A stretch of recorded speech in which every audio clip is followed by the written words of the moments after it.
In the last lecture, we learned how to also pass data with the action and how to retrieve it. Now with that, we learned some of the very core concepts of using Redux. Now, if we have a look at our reducer here, there is something you will probably notice. It already has a lot of code replication, a lot of if statements. Now, there's nothing wrong with using if statements. If you like that, use that approach. But we could also use a different type of statement expression in JavaScript, the switch statement. We could switch the action type and then define multiple cases, like the increment case.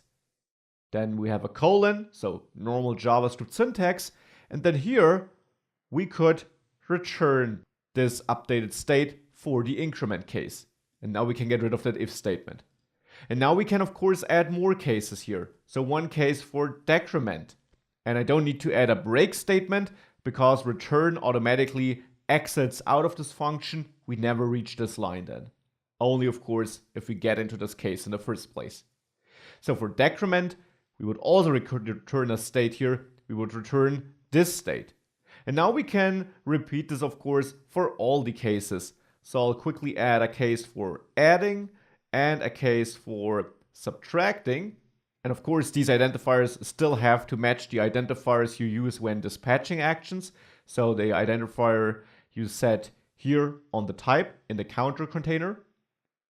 And now I'll pull out the code from these if statements and add the code to their respective cases here, reformat the code and get rid of these if statements. And now our reducer is a bit leaner and a bit easier to read because it's very clear that we're looking at the action type and then we're just handling different cases. And if we don't make it into any of these cases, we always have the default return statement here at the end, which returns our either initial state or, if this was already set, the current state. This is especially important since you have to keep in mind that if we were to dispatch an action which has a type which is not covered here, we would still run through that reducer. Because whenever you dispatch something, it goes through that single reducer you have in your application.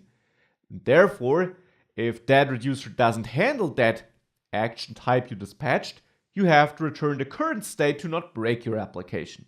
So with that, let's save all these files. And you will see that if you go back, it still works as before, but now with this central reducer still, but there with the switch statement.